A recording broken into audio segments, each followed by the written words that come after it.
finally, I'd like to give Dr. John Marks a chance to explain the paradox of prohibition, which he described in 1984,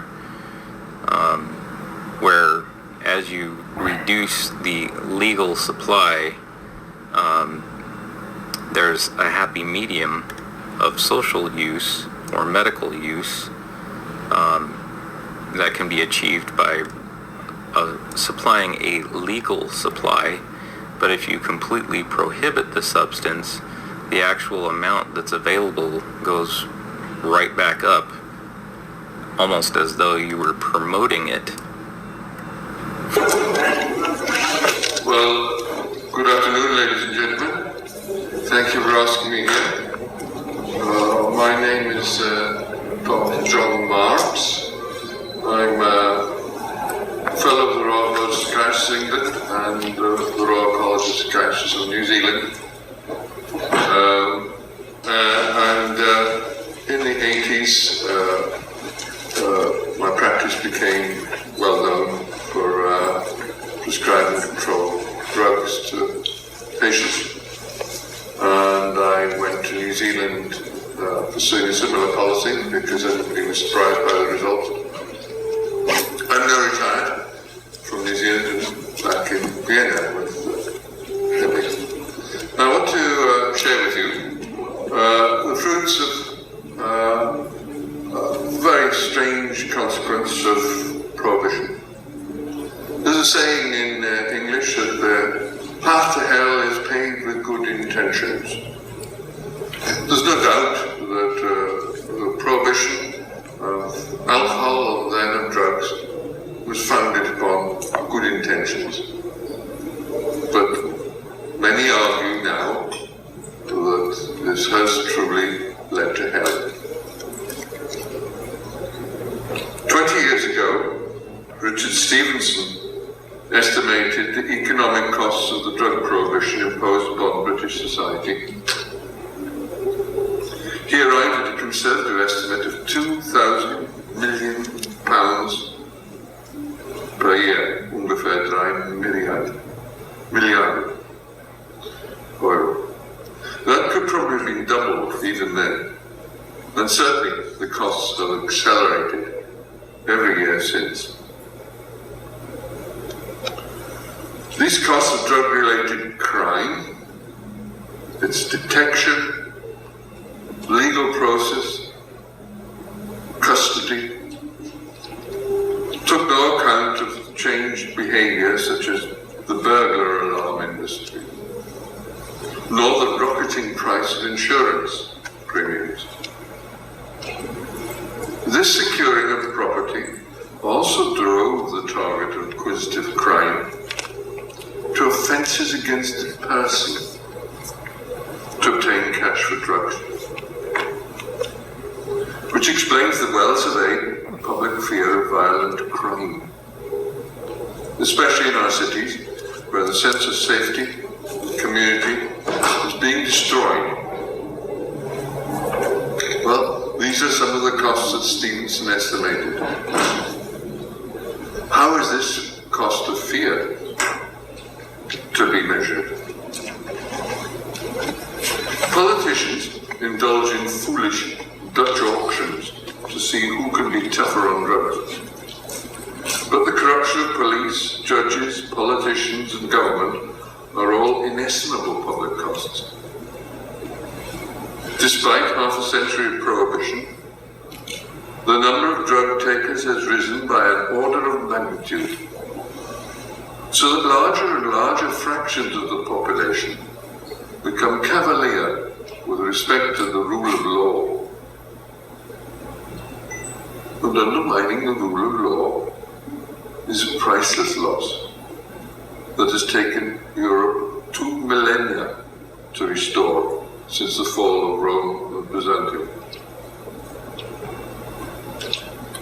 Puzzlingly, Western governments, familiar with market forces, seem to believe they can buck the market when it comes to drugs.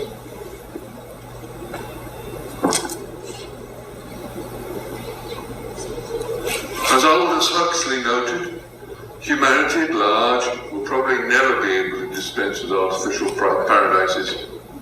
Most men and women lead lives at best, at worst so painful, at best so boring. But to transcend oneself has always been one of the principal aspects of the soul. So there will always be a demand for some alteration of mental state, and you'd be hard put to find a society anywhere in the world, or indeed anywhere in history, that has not used a drug in this way. There's many researchers that have demonstrated that this desire, this fourth basic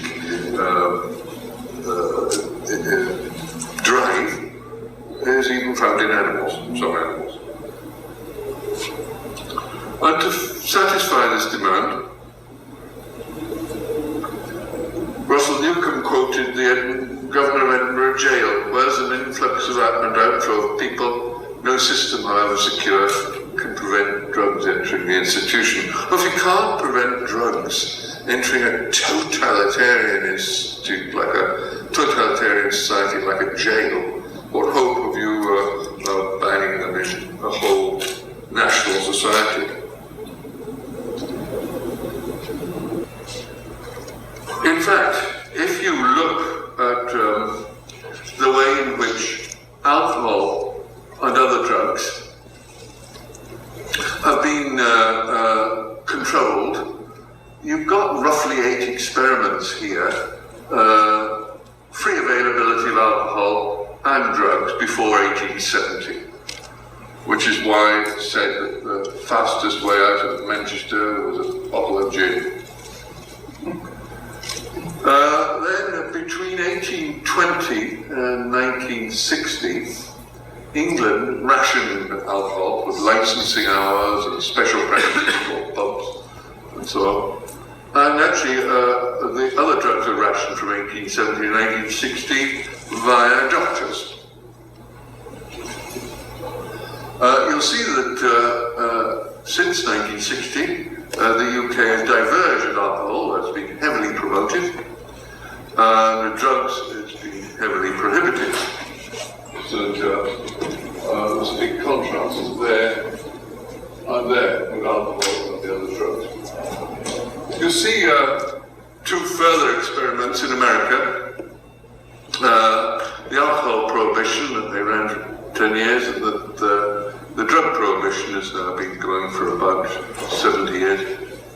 So you've got 8 experiments, and you can see at the top the number of folk in each sample, 62 million and 240 million. Should give us pretty robust statistics. And what happens is that you get a graph like this. I've added for New Zealand audiences, because they love their coffee in New Zealand, coffee in 1990, and coffee in Berlin when Frederick the Great employed his cafe schniffler and tried to forbid coffee. But the interesting thing to see is that whatever the drug, whatever the society, things yo-yo to and fro along what looks like a parabola.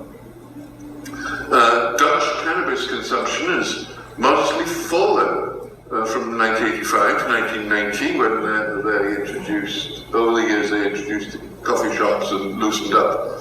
And you'll see that Russian alcohol policy, and I'm sorry, the colours might not be as clear as they could be, used to be in 1960, all Russians are drunk, drinking far too much. And